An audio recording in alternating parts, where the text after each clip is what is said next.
enfermedades intracraneales, enfermedades medulares y de neuromusculares. Como les decía antes, vamos interactuando, yo voy rápido, si no, no vamos a terminar, porque son temas muy largos y muy densos. Ustedes tienen las presentaciones, así que después las pueden ver sin problema. Bueno, lo que ya expliqué lo vamos a pasar de largo. ¿Cuáles son los signos clínicos de alteración supratentorial, es decir, de enfermedad cerebral?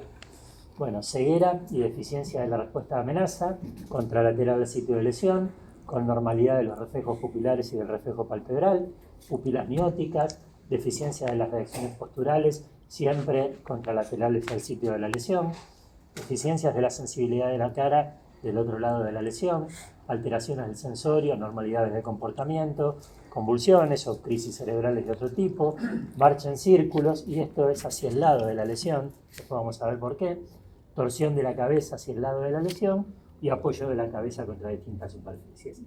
Vamos a ver primero cómo utilizamos el examen oftalmológico en neurología. Y para eso hacemos un pequeño repaso de la vía óptica, ¿sí? La vía óptica se inicia en la retina, continúa con el nervio óptico, aquí tenemos la decusación, el quiasma óptico, el 65 a 75% de las fibras se decusan, el 25 a 35 siguen por el mismo lado. La vía óptica hace escala en el cuerpo geniculado lateral y de ahí se abre en abanico formando la radiación óptica y llega a la corteza cerebral, ¿sí? A la corteza occipital. Esa es la vía óptica, ¿sí? Ahí el animal y nosotros también reflejamos, o sobre la retina refleja la imagen, y la percibimos, la hacemos consciente en la corteza cerebral, ¿sí? Ahora bien, la vía del reflejo pupilar es parecida hasta aquí. Sigue exactamente el mismo camino, pero en el momento en que se decusan, también es cruzada la vía, en vez de ir al cuerpo geniculado lateral, va al núcleo pretectal y al núcleo parasimpático del óculo motor en el mesencéfalo, y de ahí vuelve sobre sus pasos y previa sinapsis en el ganglio ciliar va a inervar la pupila, ¿sí? Es decir, la vía óptica y la vía del reflejo pupilar tienen una parte en común, y esa parte en común se separa a nivel del cuerpo geniculado lateral. ¿De acuerdo?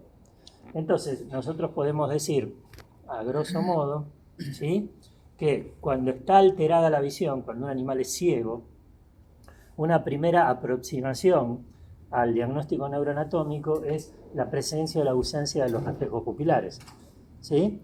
Si lo que está dañado es la vía visual por detrás del cuerpo geniculado lateral, el individuo va a estar ciego, pero va a tener los reflejos pupilares presentes, ¿sí?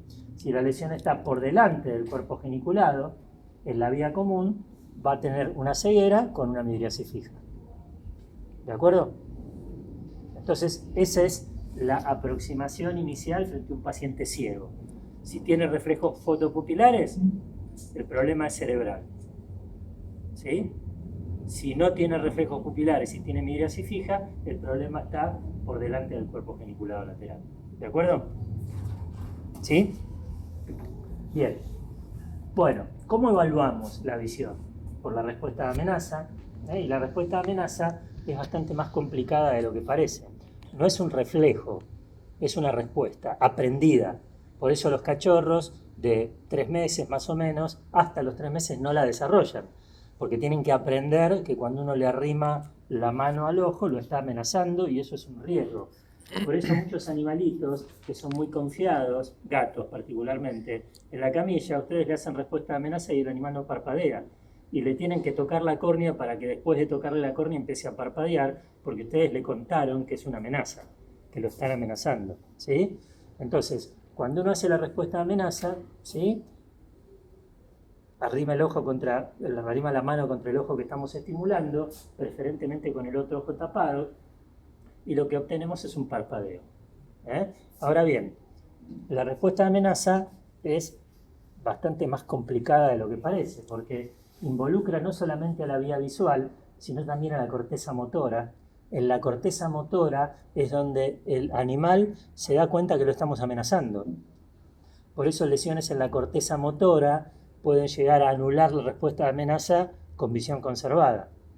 Involucra a la corteza cerebelosa, no sabemos bien por qué, de manera que animales con un síndrome cerebeloso pueden tener respuesta de amenaza ausente, pero con visión conservada.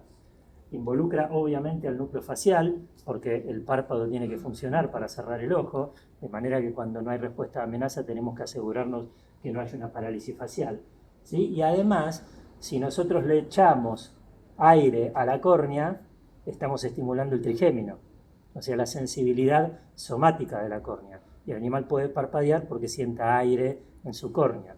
Entonces, la respuesta de amenaza tiene que ser lo suficientemente importante como para que el animal sepa que lo estamos amenazando, no demasiado violenta para no echarle aire en la córnea, y además tenemos que asegurarnos que tenga reflejo palpebral normal, y que la integridad de su corteza motora y del cerebelo esté presente, antes de decir, bueno, este animal no tiene respuesta de amenaza y por lo tanto está ciego. ¿Sí? Respuesta de amenaza ausente, bueno, puede ser que esté ciego, pero también puede ser que tenga un síndrome cerebeloso, que tenga parálisis facial o que tenga un trastorno de la corteza motora que le impida asumir que lo estamos amenazando. ¿Entienden? Bien. Bueno, fíjense, acá lo que vemos es un boxer en donde tenemos una respuesta de amenaza ausente,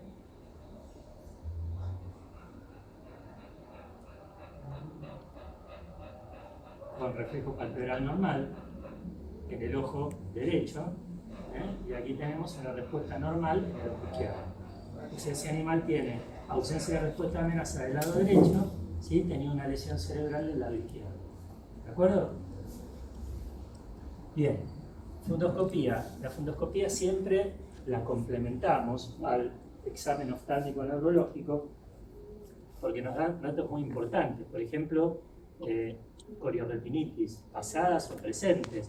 Esta es una corioretinitis secuelar, en donde la retina está comida, está necrosada, ¿sí? Y por lo tanto se ve esta imagen de megazón de oro, una imagen refringente, porque nos devuelve más luz de lo que nosotros le entregamos, porque la retina está lesionada, ¿sí? Y esto es secuelar. Si el color, en vez de ser amarillo o blancuzco, sería marrón, eso es un proceso activo, ¿sí?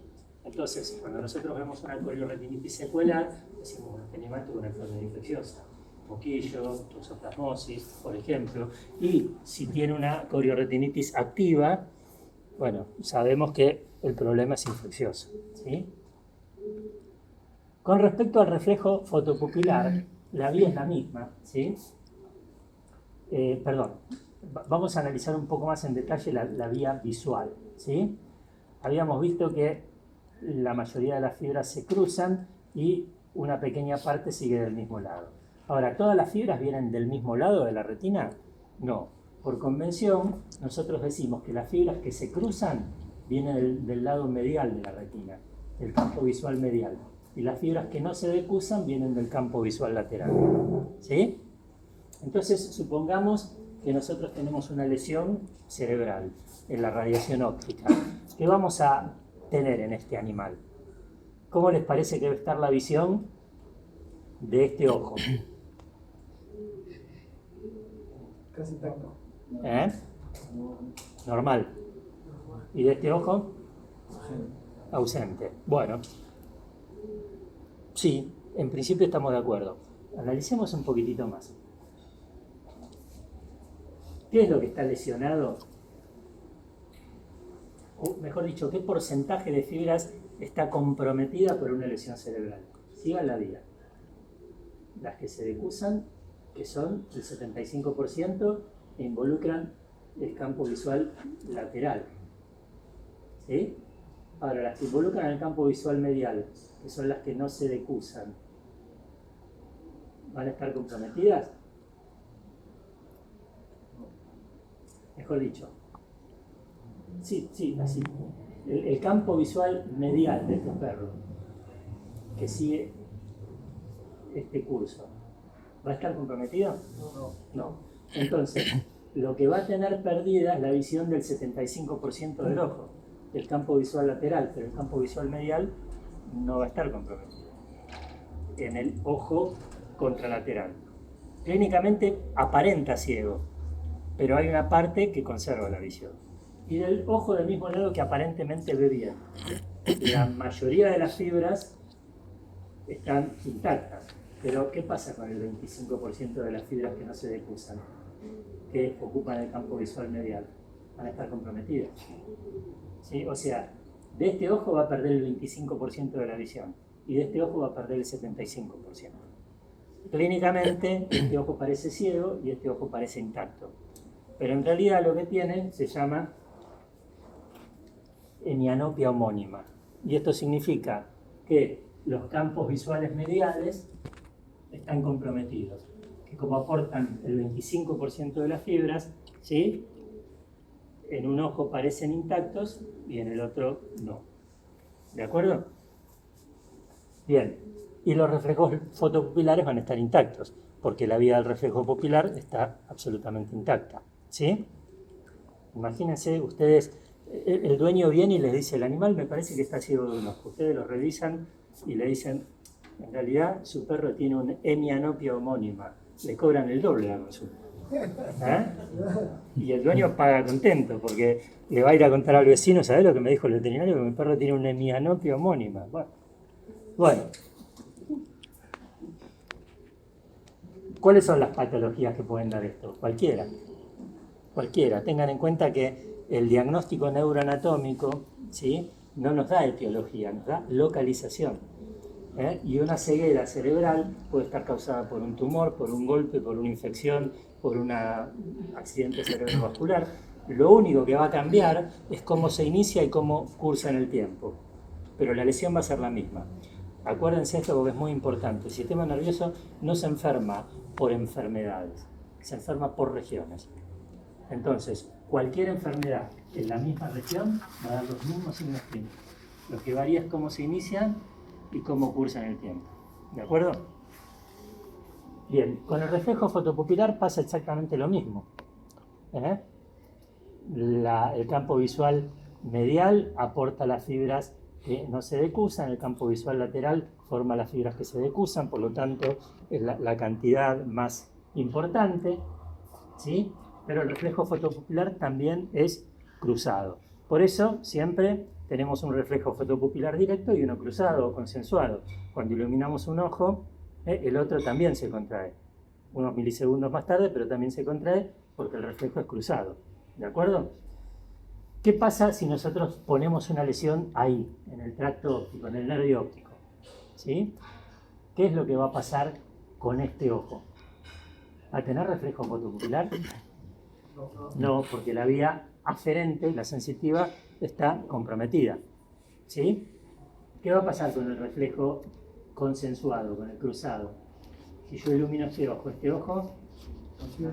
¿seguro? No, porque no tiene aferencia. El estímulo está cortada la autopista acá. No va a entrar el estímulo. Ahora, ¿qué va a pasar si yo ilumino este ojo? Vamos a tener reflejo directo y vamos a tener reflejo cruzado, porque la vía es cruzada.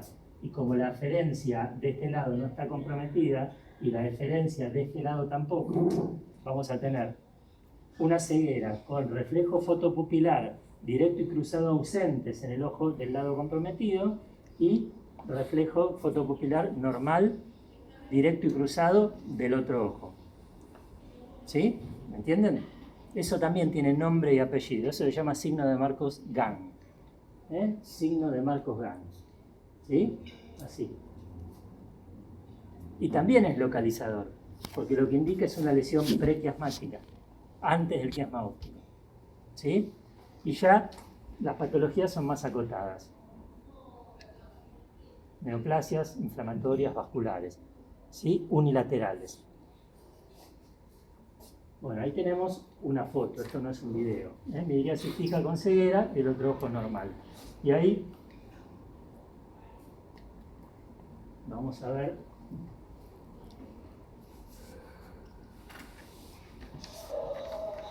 Fíjense, este gatito estaba ciego del ojo derecho.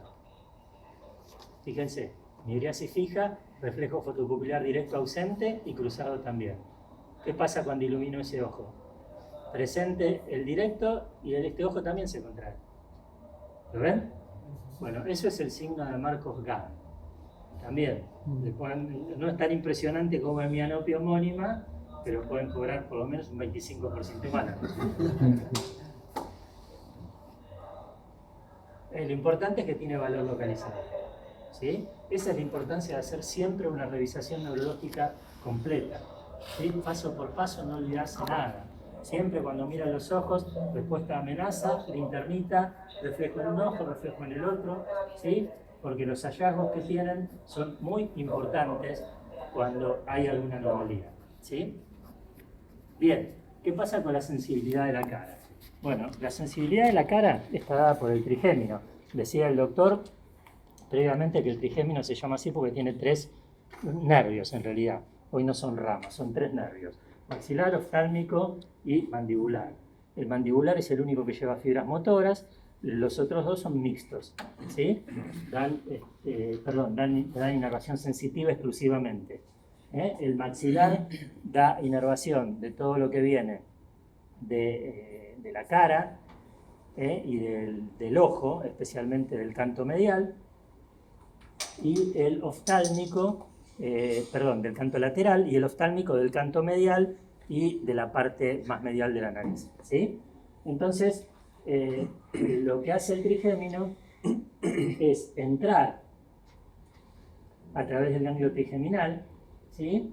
Hace sinapsis en los núcleos sensitivo, pontino y del tracto espinal del trigémino, y ahí se cruza al lado opuesto, pasa al tálamo y de ahí a la corteza cerebral, ¿sí?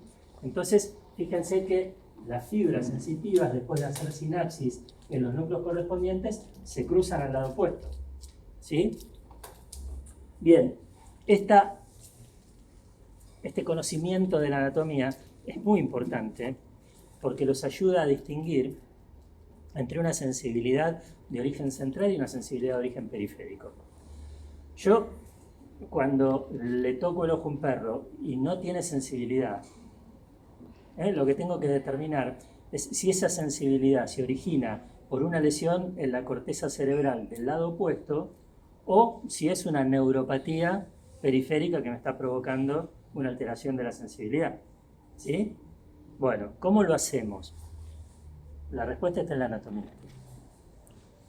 Ustedes imagínense que tienen una lesión aquí, en el cerebro, ¿sí?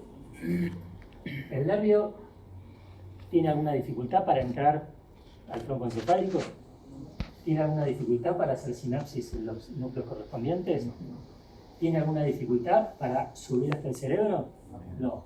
El tema es que el animal no percibe la sensibilidad porque tiene una lesión en el cerebro, ¿sí? Bien. Bueno, recuerden esta parte. Así llega la sensibilidad a la corteza del lado opuesto. ¿Cómo se origina el reflejo palpebral o el reflejo corneal? Los reflejos no son una vía cruzada, son una vía directa. Es decir, el nervio entra, hace sinapsis en el ganglio, en el núcleo correspondiente, pero antes de cruzarse, establece conexiones por medio de la sustancia reticular con otros núcleos. En el caso del reflejo palpebral y del corneal, con el nervio facial. Y el nervio facial devuelve la respuesta motora del mismo lado por la que entró. ¿De acuerdo? Entonces, si yo tengo una lesión cerebral, el animal no va a tener sensibilidad. ¿Va a tener reflejos? Sí, porque este lado está intacto.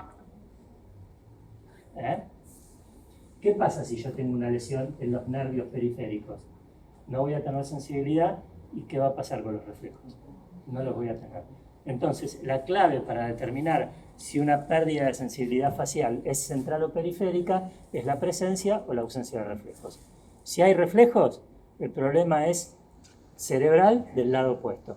Si no hay reflejos, es una neuropatía periférica del mismo lado de donde está la pérdida de sensibilidad.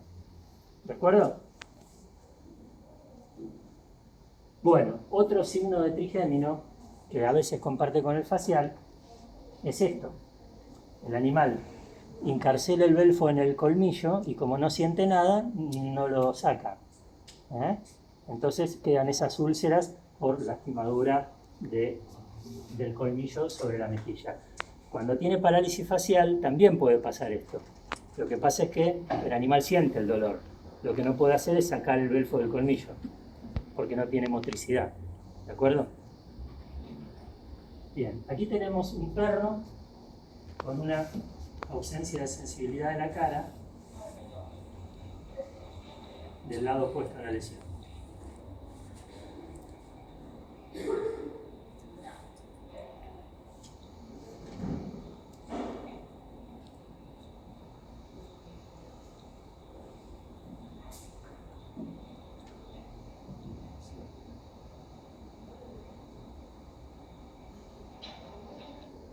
Pero vieron que este perro tenía reflejos.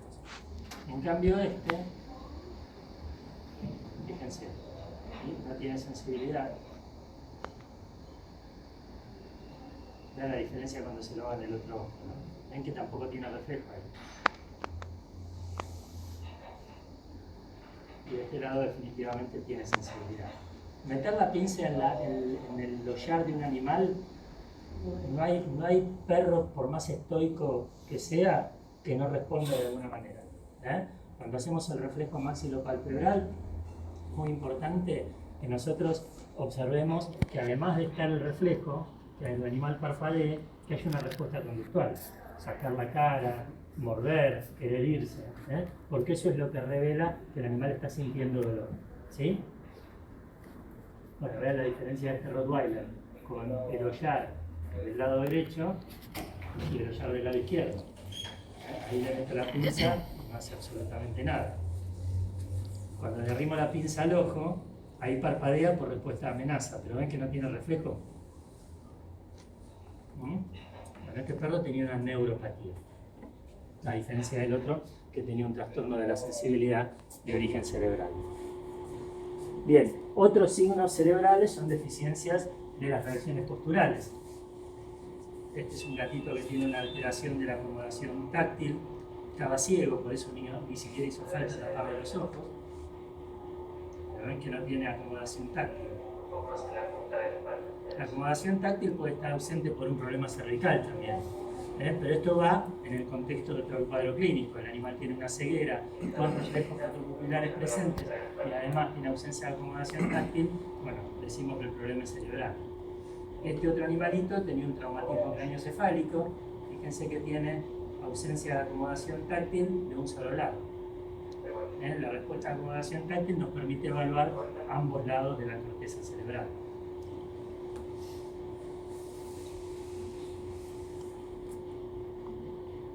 Bien, hay determinados movimientos, espasticidad en la marcha, que también es un signo cerebral. Y fíjense que este animalito también va ahí y no puede subir el escalón. ¿Sí? Esa espasticidad en la marcha también es un signo cerebral. En el contexto también de alteraciones de la conducta, alteraciones de comportamiento y demás. Pero ¿ven la espasticidad en la marcha? Alteraciones de la postura, ¿sí? Los perros no se sientan así. Cuando un animal cae al piso y queda así como cayó, es porque no le está funcionando bien su cerebrito. Bueno, signos típicos de aumento de presión intracraniana, animales que buscan rincones y empujan la cabeza, el pressing, animales que no pueden resolver situaciones relativamente sencillas, como meterse debajo de una silla y después no pueden salir. La típica queja del dueño es que el animal se mete detrás del inodoro y tarda 10 minutos para salir. Ese animal algo le está pasando que no puede resolver un pequeño problema como salir de un espacio reducido. ¿Sí? Signo también supratentorial. Marcha circular. Fíjense estas dos marchas. ¿Son marchas normales estas? No, esta es una marcha compulsiva y esta es una marcha con evidente alteración del sensorio. ¿Sí? Fíjense que en esta marcha el animal gira en círculos más o menos amplios con la cabeza ligeramente torcida. ¿Sí? En esta marcha el animal empieza dando un círculo más o menos amplio y después se para y empieza a girar directamente sobre una pata. Bueno, esa marcha circular con clara alteración del sensorio es un signo cerebral. Ahora, nosotros habíamos dicho que todo era contralateral al sitio de lesión. La marcha circular no. La marcha circular implica una lesión hacia el lado de la lesión. Este hacia el lado izquierdo y este también. ¿Por qué la marcha circular es del mismo lado de la lesión y no del otro lado?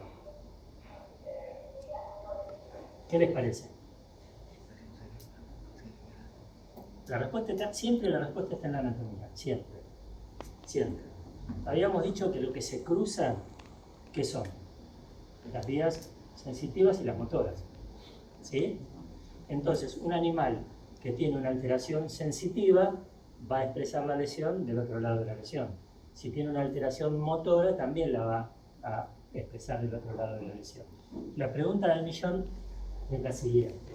¿Esto es un signo sensitivo? ¿Es un signo motor? ¿O es un signo conductual? Es un signo conductual. Un perro con disfunción cognitiva, ¿qué hace a la noche? Y además, caminan. Lo que pasa es que el perro con disfunción cognitiva tiene una lesión bilateral, frontal. Entonces tiene una falta de inhibición motora. Y camina, generalmente haciendo círculos, pero hacia cualquier lado.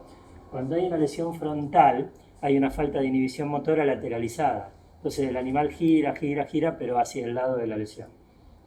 Por eso es hacia el lado de la lesión, porque no es una alteración de una vía cruzada, sino que es una alteración comportamental. ¿Sí? Y es una de las diferencias con los síndromes vestibulares, que vamos a ver después. En general las marchas cerebrales son círculos amplios, se pueden ir haciendo más cortitos, pero siempre son amplios. Vamos a ver después la gran diferencia con la marcha vestibular. Fíjense este perro. Este perro, además de marchar en círculos, ¿qué es lo que hace con sus manos? Gira hacia la derecha, ¿no? O sea, tiene una lesión del lado derecho. ¿Qué hace con su mano izquierda? Fíjense que va caminando y el tipo lo que hace es levantarla y cruzarla y como bajarla fuerte contra el piso. Bueno, ese tipo de marcha no tiene un nombre en particular, pero es un signo supratentorial. Cuando el animal camina, cruza y golpea el piso, ¿sí? Eso es un signo supratentorial y como tiene que ver con la propiocepción y con el tono muscular, es del otro lado de la lesión. ¿Se dan cuenta lo que hace con la mano? La cruza y la baja de golpe. Por eso hay que mirar muy bien la marcha. Esa es una de las cosas que hacemos en la evaluación neurológica. Mirar al animal caminar y mirarlo con muchísima atención. Y cuando mira al animal caminar, no lo hagan trotar, que camine despacio. Si el animal espontáneamente no camina despacio, que el dueño lo agarre con la correa y lo haga caminar despacito. Porque caminando despacio es donde se exacerban los problemas neurológicos. ¿Sí?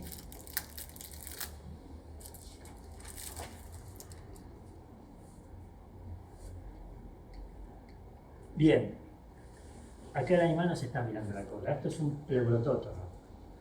Pleurotótono es la cabeza de costado y cierta rigidez en los miembros torácicos. El pleurotótono también indica una lesión cortical frontal, ¿sí? Del mismo lado de la lesión. También se llama síndrome adversivo. El animal en general ignora el lado opuesto de la lesión. Es como si fuera de otro perro. En las personas pasa lo mismo. Pleurotótono. Bueno, este es el perro de la ausencia de respuesta a amenaza del ojo derecho. Y fíjense en el contexto de todo el cuadro clínico, como este perro es de libro. Tiene una lesión del lado izquierdo, por lo tanto gira a la izquierda y tiene deficiencias propioceptivas del lado derecho. Es decir, los signos sensitivos son del lado opuesto a la lesión, ¿sí? Y la marcha circular hacia el lado de la lesión.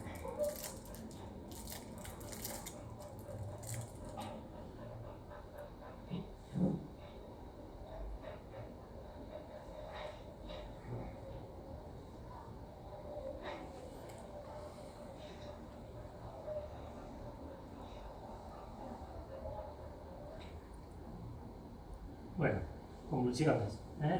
Las convulsiones, salvo las intoxicaciones por estricnina, siempre es un signo cerebral.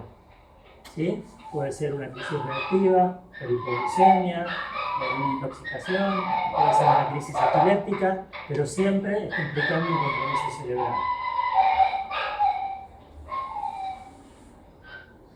Pero también hay algunos otros tipos de crisis epilépticas que no son convulsivas, no son generalizadas, ¿sí?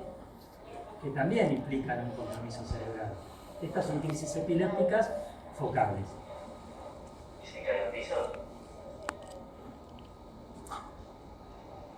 En este caso, este gato tenía un tumor cerebral. Esta perrita era una perra epiléptica que estaban controladas las crisis generalizadas, pero tenía crisis focales. Y este perro, fíjense, ¿qué le pasa a este perro? Le estamos poniendo una picana debajo de la camilla, parece, ¿no? Fíjense que no pierde la conciencia por completo. ¿Sí? Estas son crisis focales, pero en general tendiendo a generalizarse por hipoglucemia, son crisis reactivas. Pero también están implicando un compromiso cerebral. ¿Sí?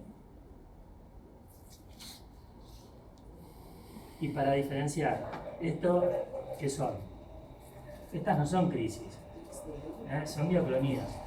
Las mioclonías no son crisis cerebrales. Son movimientos anormales que tienen un marcapaso de la médula, por eso en estos perros los antiepilépticos no funcionan, porque no son crisis cerebrales de ningún tipo. Bien, otro perro con pleurotótonos, ¿sí? Fíjense la extensión de los miembros y la lateralización de la cabeza, y rigidez de descerebración. ¿Sí? Este es un perro que tiene una lesión por detrás, a nivel del mesencéfalo, de los folículos, está descerebrado. La rigidez de descerebración es una postura típica que cursa con hiperextensión de los 4 miembros, opistótono, es decir, extensión de la cabeza hacia atrás, y alteración de la conciencia.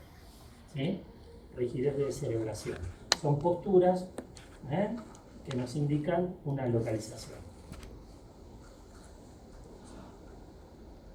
Bien, el diencéfalo es una parte del cerebro que embriológicamente es distinta, pero que la consideramos como supratentorial por contigüidad. Pero hay un par de signos clínicos que son característicos. Por ejemplo, la ceguera. Este es un perro con una ceguera bilateral. Ustedes cuando tienen un perro con ceguera bilateral, ¿sí? El origen puede ser variado. La ceguera bilateral con midriasis fija puede deberse siempre a una lesión. Dijimos que cuando había ceguera con midriasis fija, la lesión estaba por delante del cuerpo genicular lateral. ¿Correcto? Ahora bien, si ese perro que ustedes localizaron bien neurolocalizada por delante del cuerpo geniculado, además tiene poliuria, polidipsia y tiene polifagia, ¿sí? Pueden pensar en un tumor hipoficiario. De hecho, aquí tenemos un macroadenoma hipoficiario. ¿Por qué? Porque esto está comprimiendo el quiasma óptico, y al comprimir el quiasma óptico provoca una ceguera bilateral, ¿sí? O sea, el problema no es primariamente cerebral, pero tenemos algo que está comprometiendo la base del hipotálamo, ¿sí? Y también, cuando hay alteraciones en el diencéfalo, por ejemplo, los perros hidrocefálicos, podemos tener lo que se llama síndrome hipotalámico. Si hay una hidrocefalia importante que comprime todo el hipotálamo, recuerden que en el hipotálamo están las prehormonas que van a actuar sobre la hipófisis. Por lo tanto, podemos tener un perro hipotiroideo, hipotiroideo de origen central. Entonces tenemos estas peladuras, esta pigmentación anormal y simétrica del cuerpo. Muchos hidrocefálicos además son hipotiroideos, ¿sí? Por compromiso del hipotálamo. Bien, hasta aquí todo lo que es supratentorial. Y recuerden, los signos que acabamos de ver indican localización, no indican etiologías. Esto es fácilmente aplicable o fácilmente confundible con las crisis epilépticas. Nosotros tenemos un perro que tiene crisis epilépticas. Que tenga una crisis epiléptica no significa automáticamente que sea un epiléptico idiopático, ¿sí? Sino que tiene crisis que se localizan en el cerebro. Entonces habrá que hacer el diagnóstico diferencial para ver qué es lo que está provocando estas crisis. Recuerden, esto se lo repito hasta que lo tengan bien grabado. El sistema nervioso no se enferma por enfermedades. No es que una enfermedad da un signo clínico y otra da otra, sino que se afecta por región. La misma región puede ser afectada por distintas categorías de enfermedades y siempre va a responder dando el mismo signo clínico. Lo que varía es el inicio y la progresión. ¿De acuerdo? Bien.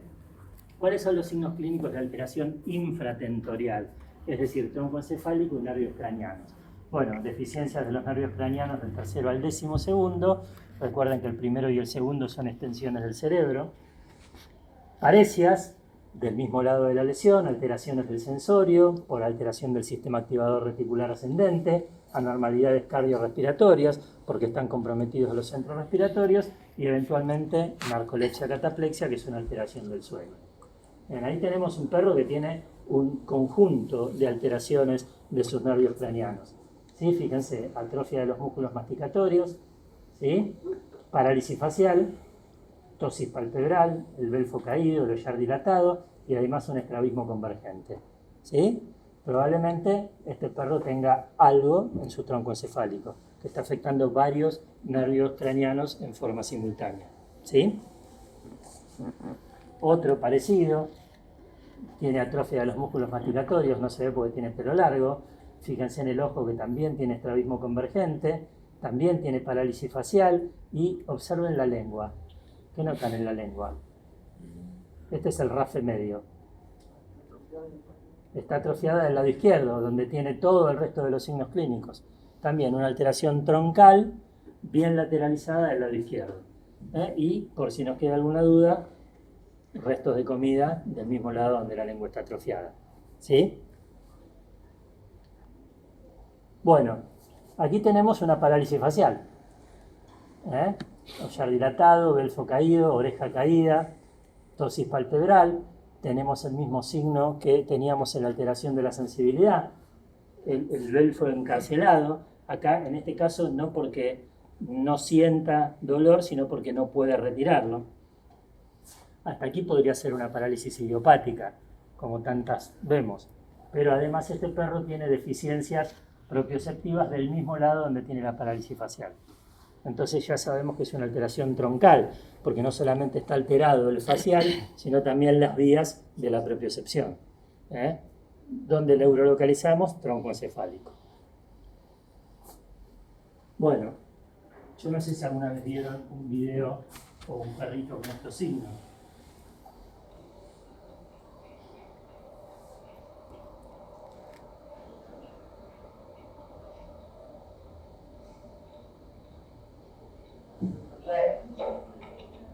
¿Ahora vieron uno de estos? Esto es un perro con narcolepsia, en realidad con cataplexia, síndrome de narcolepsia-cataplexia. La narcolepsia es que duerme mucho más de lo habitual, que a veces el dueño no se da cuenta de eso, de que el perro duerme más. Pero la cataplexia sí es notoria, y la cataplexia normalmente se desencadena por un estímulo, que puede ser la comida o puede ser otro perro que venga a jugar. Por eso hay una prueba que se llama PCIA. Los americanos son fantásticos porque les ponen nombre a todo. PCIA es prueba de comida inducida, prueba de cataplexia inducida por alimento. La prueba es de lo más sofisticada. Ponen cacharritos con comida y la separación de cacharritos depende del tamaño del perro. Si es un perro muy grande, un poco más lejos. Si es un perro más chiquito, un poco más cerca. Y cuentan lo que tardaría un perro normal en comerse toda la comida. Un perro con cataplexia, como se va cayendo en cada plato, tarda el doble. No les alcanza que coma y se caiga. Tienen que contar el tiempo entre plato y plato. Es fantástico. Pero bueno, ese es uno de los estímulos por los que uno desencadena el signo clínico. Y la cataplexia puede ser congénita, hay muchos perros que tienen cataplexia congénita, ¿sí? O adquirida por lesiones en el diencéfalo. ¿Sí? Alteraciones de los ojos. Esto es una anisocoria.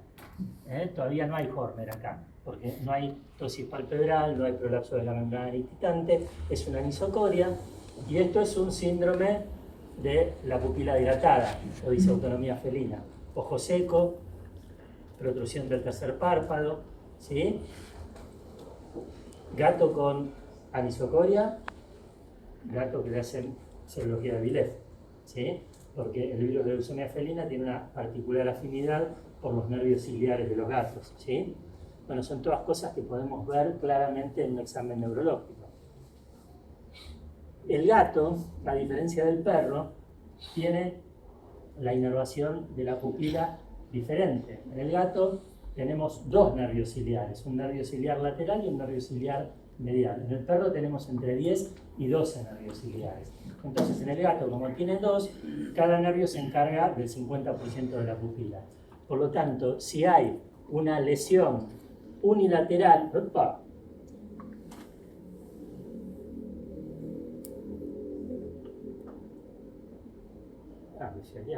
bien, si hay una lesión unilateral, podemos tener una pupila en D o en D invertida. ¿Sí? ¿Por qué se produce la pupila en D?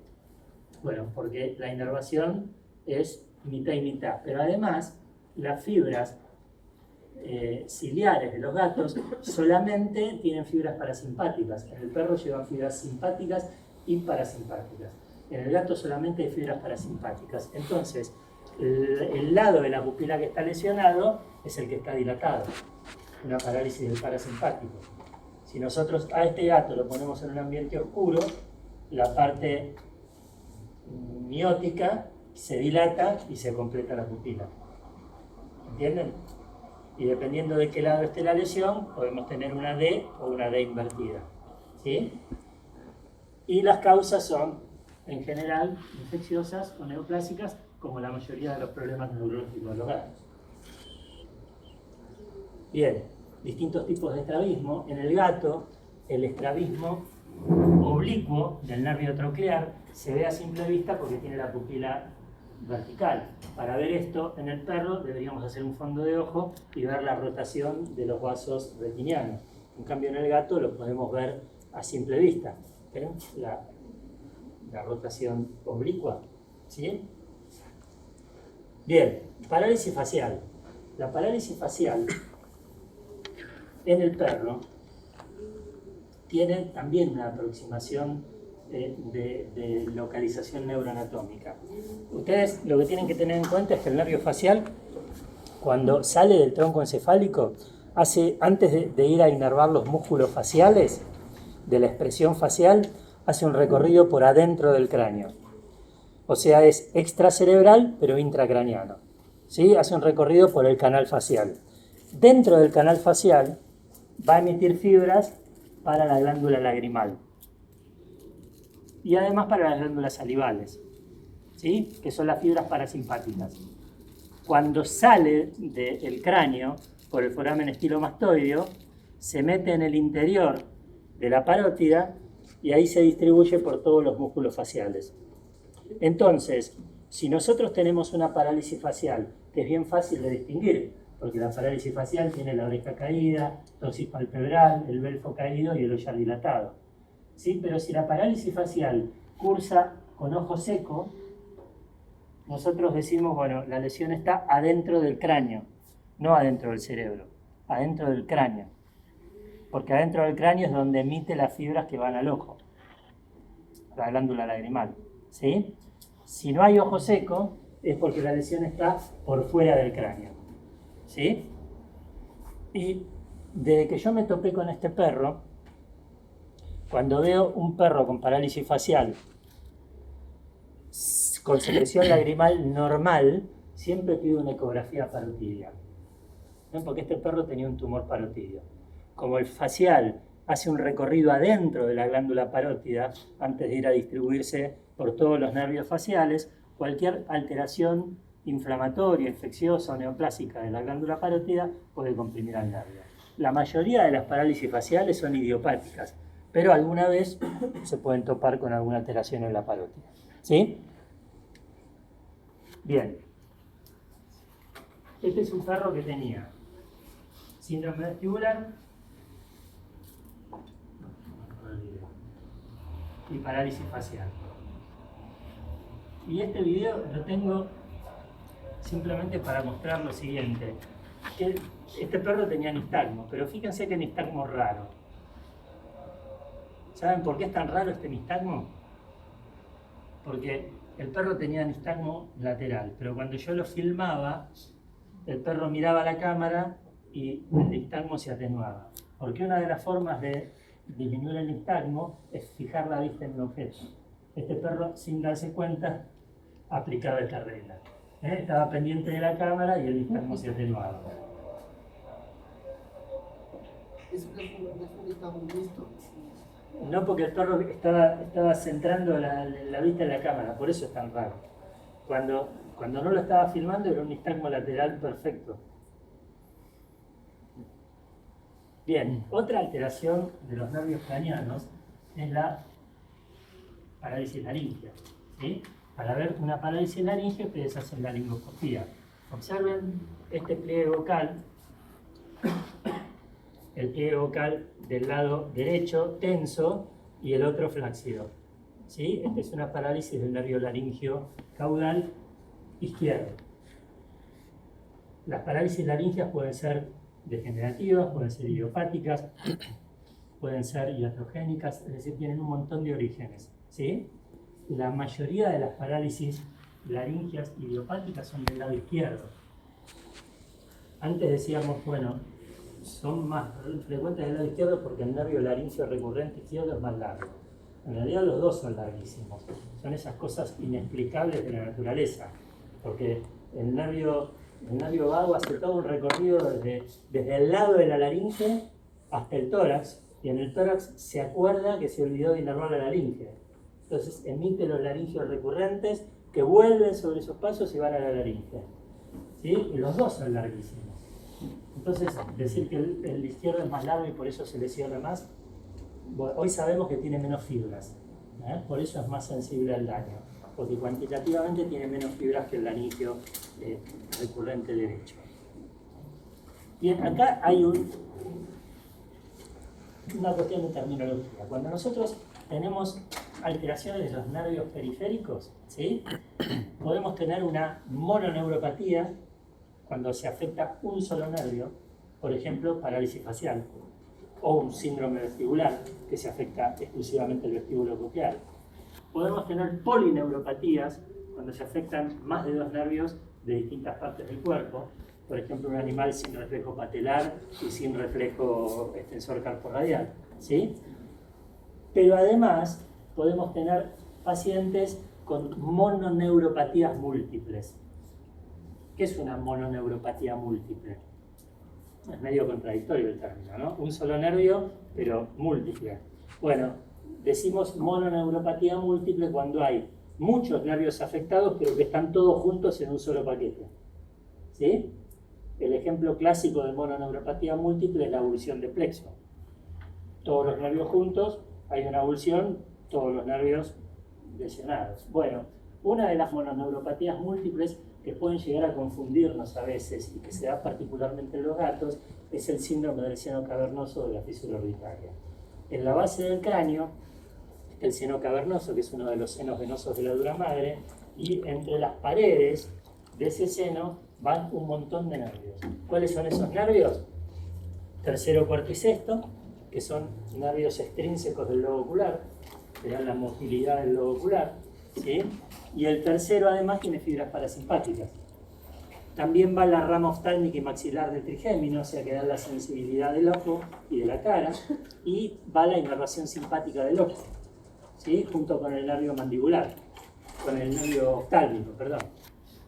Entonces, cuando se afectan dos o más de estos nervios, por una lesión en el seno cavernoso o en la fisura orbitaria, que es por donde salen del cráneo, tenemos un conjunto de alteraciones. Por ejemplo, en este gato tenemos síndrome de Horner, acá sí, síndrome de Horner, miosis, tosis palpebral, prolapso de la membrana nictitante, pero además tenemos deficiencias de la sensibilidad de la cara y estrabismo convergente. Es decir, alteraciones de la inervación simpática del ojo, de las ramas oftálmica y maxilar y del sexto par.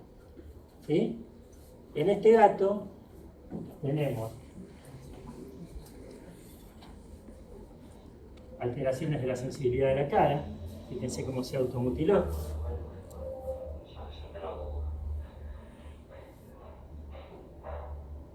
Ausencia de reflejo palpebral y corneal, sin sensibilidad. Fíjense, le estoy metiendo la pinza de la córnea y no parpadea. Puede parpadear porque el facial está bien, pero no tiene sensibilidad. Y midriasis fija, pero con visión conservada. Esto es porque tiene alteración de las fibras parasimpáticas del tercer par craneal. Entonces, el síndrome del seno cavernoso es un síndrome que puede dar o alteración del simpático o alteración del parasimpático, dependiendo de cuál nervio esté afectado. Midriasis o síndrome de Horner. Bueno, cuando ustedes detectan un gato o un perro con síndrome del seno cavernoso, la inclinación hacia la etiología también es muy fuerte. En los gatos es más frecuente que sea una infección en la base del cráneo, en los perros es más frecuente que sea una neoplasia. Pueden intercambiarse entre los dos, pero esas son las dos grandes etiologías del síndrome del seno cavernoso. ¿Sí?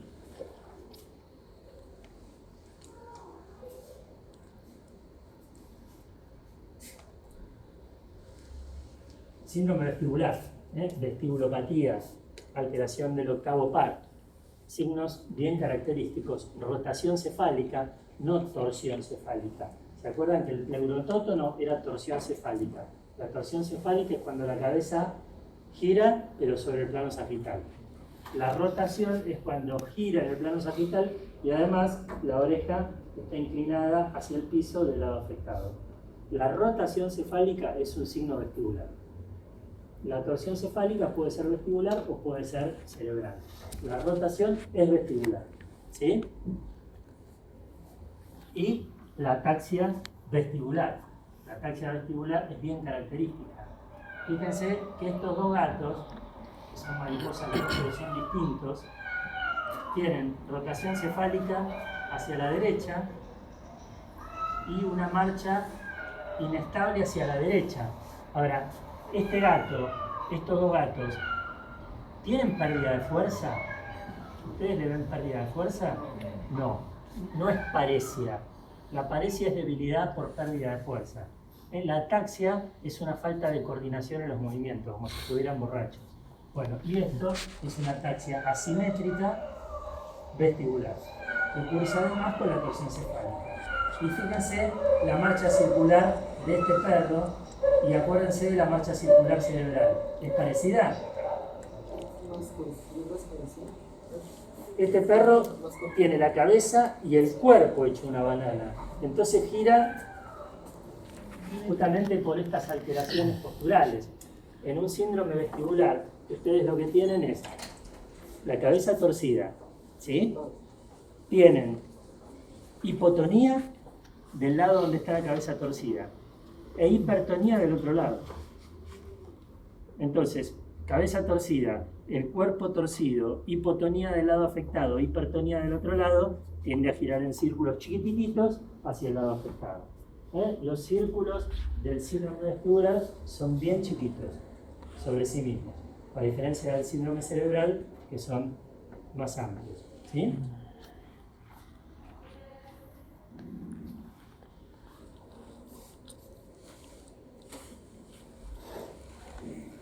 Nistagmo, otro signo vestibular.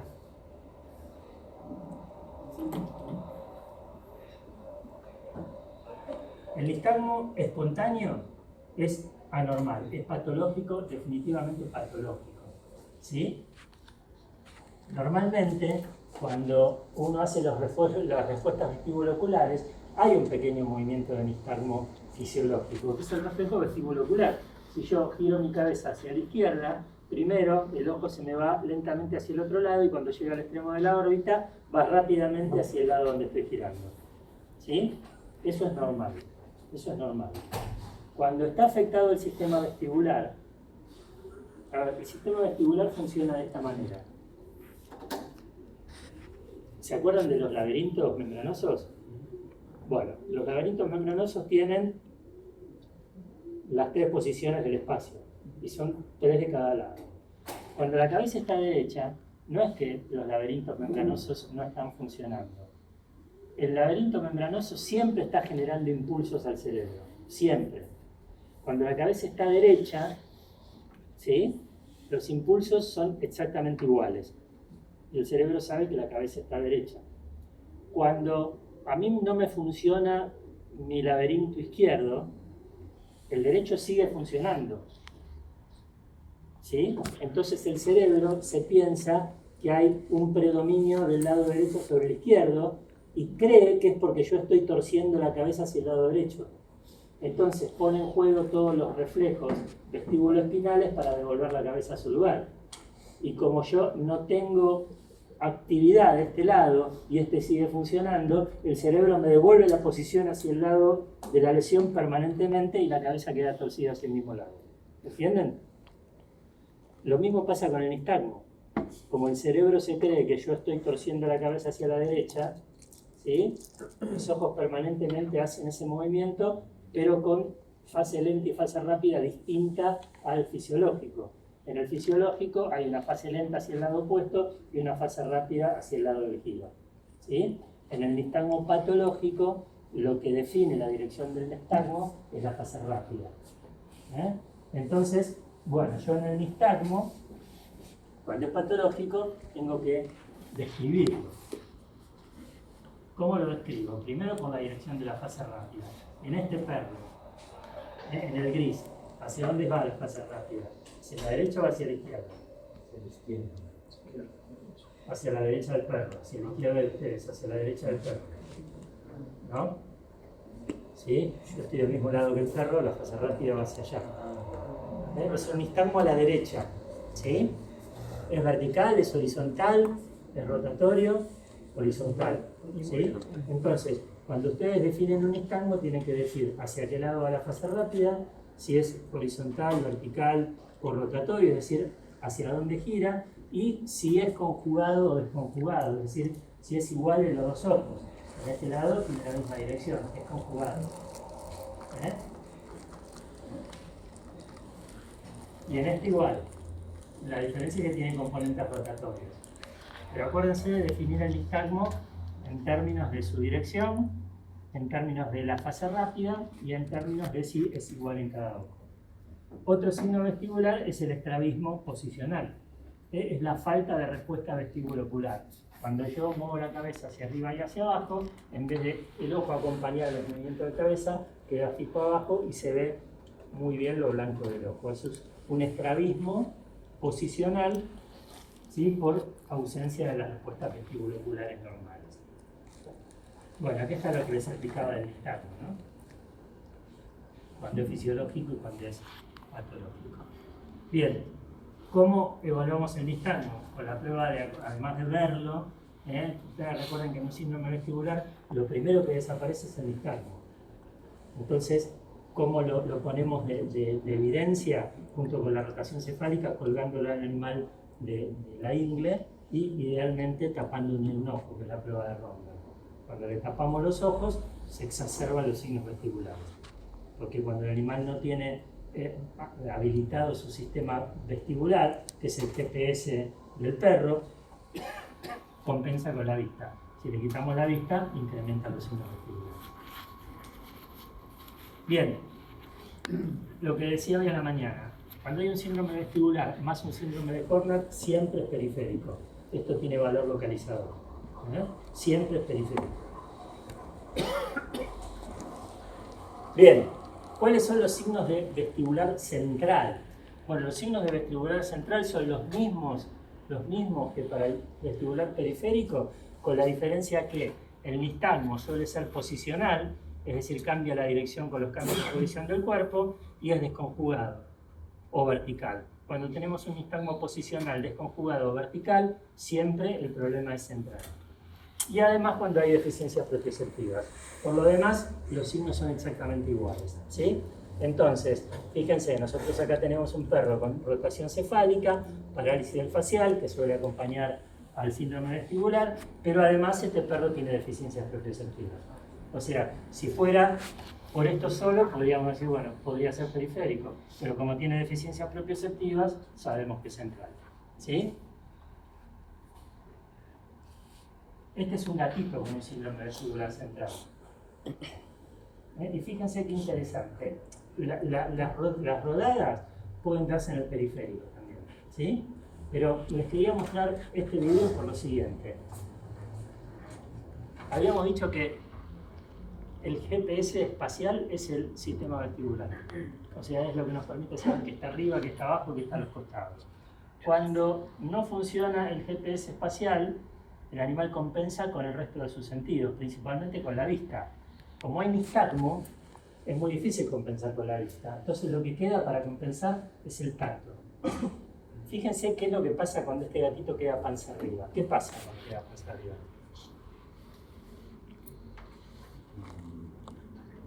Empieza a buscar una referencia espacial, ¿sí? Porque el tacto es lo que le permite saber en dónde está ubicado. Entonces, muchas veces, ¿qué harían ustedes si fueran dueños de este gato?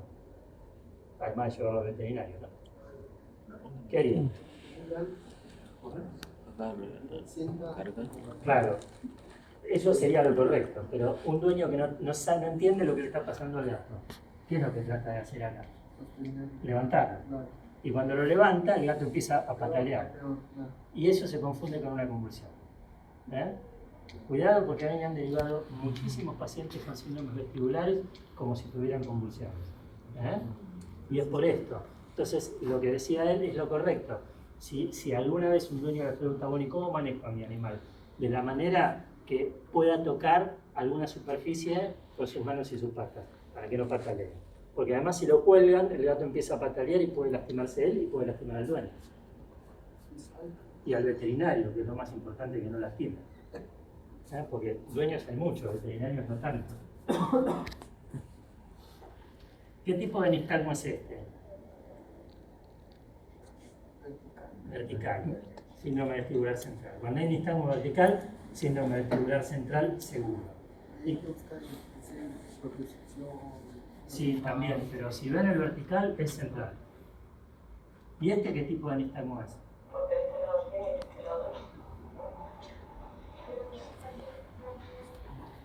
Fíjense que en vez de los ojitos hacer así, hacen así. O sea, no tienen la misma dirección. Desconjugado. Desconjugado, que es otro tipo de nistagmo que nos indica que el problema es central. Nistagmo desconjugado.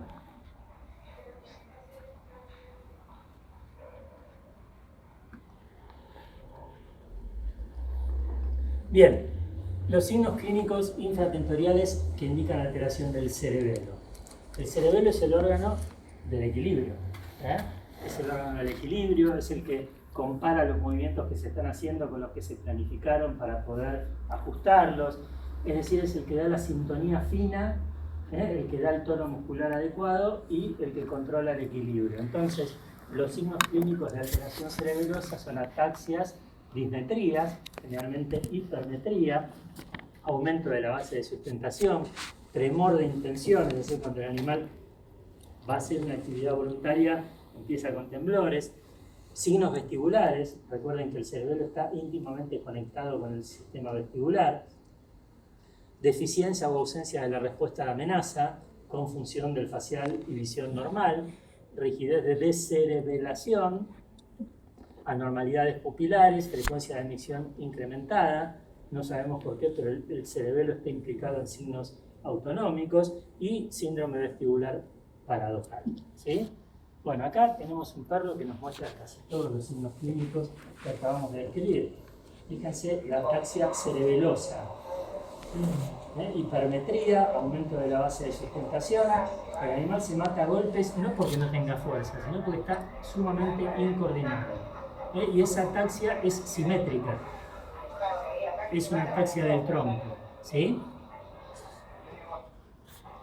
Ausencia de respuesta a amenaza,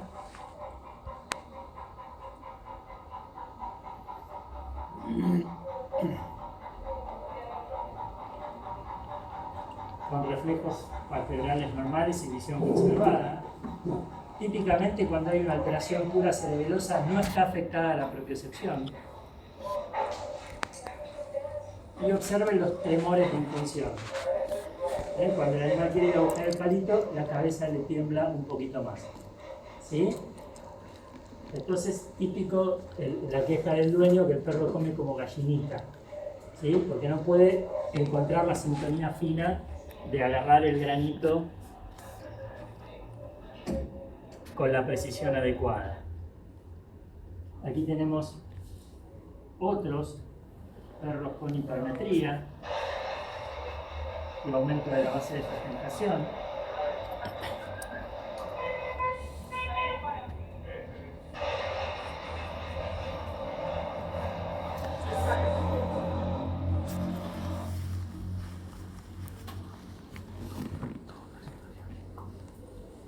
Aquí tenemos más perros con una ataxia espino. Este es una ataxia espinocerebelosa.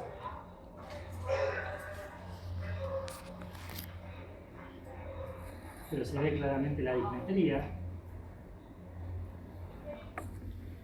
Y acá tenemos un gato también con hipermetría y ausencia de la respuesta a amenaza, con visión claramente conservada. Ahora bien, en todos reconocen el mismo signo clínico, una ataxia cerebelosa. Ven que es fácil de reconocer. Pero en este perro, el origen era una enfermedad degenerativa, una degeneración cerebelosa cortical primaria. Este perro tenía moquillo, distemper. Este perro tenía una cerebritis idiopática, enfermedad del temblador blanco.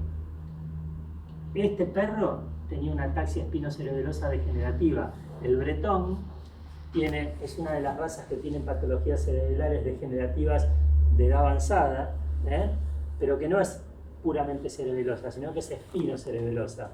Si ustedes comparan la marcha de este perro con los otros, van a ver que este perro tiene un andar más armónico, ¿sí? No es tan robótico, ¿sí? Esta es la ataxia no cerebelosa, sino espinocerebelosa. Esto es lo que muchos llaman enfermedad del saludo, porque... como si fuera el dueño. No. Fíjense lo que hace el perro.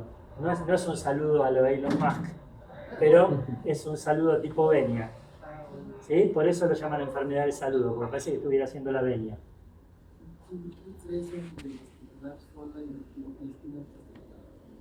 Cerebelosa y espinocerebelosa.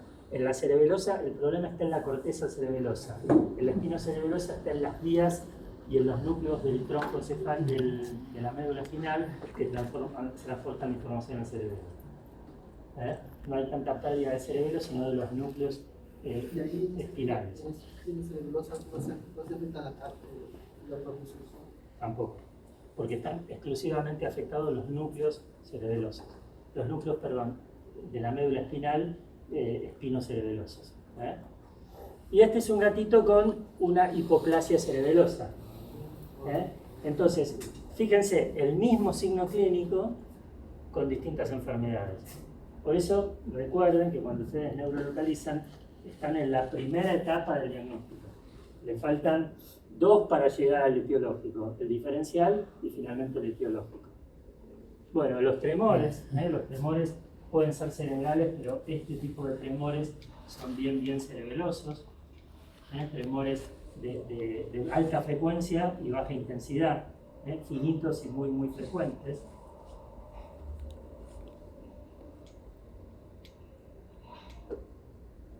Bueno, y el síndrome vestibular paradojal, ¿no? Cabeza rotada hacia un lado y deficiencias propioceptivas del otro. Y esto es también por la confusión del cerebro. ¿De qué lado está el problema en este caso? ¿De donde tuerce la cabeza o de donde tiene la deficiencia propioceptiva? Propios. ¿Por qué se llama síndrome vestibular paradojal? Porque el problema no está del lado donde tuerce la cabeza, sino del otro. El lado de la lesión es el de las deficiencias propioceptivas. Y esto indica siempre un compromiso cerebeloso.